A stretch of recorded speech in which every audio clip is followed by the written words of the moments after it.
قال النبی صلی اللہ علیہ وسلم، حدیث نبوی صحیح بخاری۔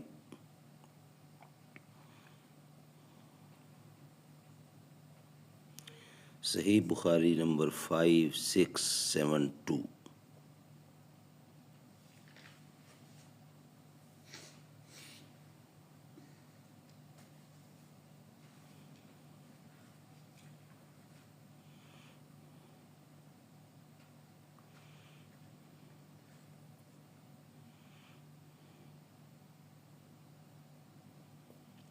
کیس نے فرمایا ہم خباب بن ارت رضی اللہ عنہ کے یہاں ان کی عیادت کو گئے۔ انہوں نے اپنے پیٹ میں 7 داغ لگوائے تھے۔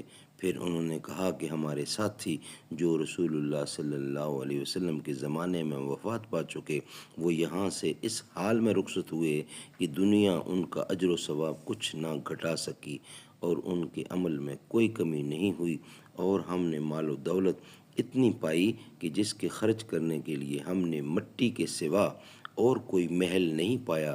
لگے عمارتیں بنوانے، اور اگر نبی کریم صلی اللہ علیہ وسلم نے ہمیں موت کی دعا کرنے سے منع نہ کیا ہوتا تو میں اس کی دعا کرتا۔ پھر ہم ان کی خدمت میں دوبارہ حاضر ہوئے تو وہ اپنی دیوار بنا رہے تھے۔ انہوں نے کہا مسلمان کو ہر اس چیز پر ثواب ملتا ہے جسے وہ خرچ کرتا ہے، مگر اس کم بخت عمارت میں خرچ کرنے کا ثواب نہیں ملتا۔ صدق اللہ العلی العظیم۔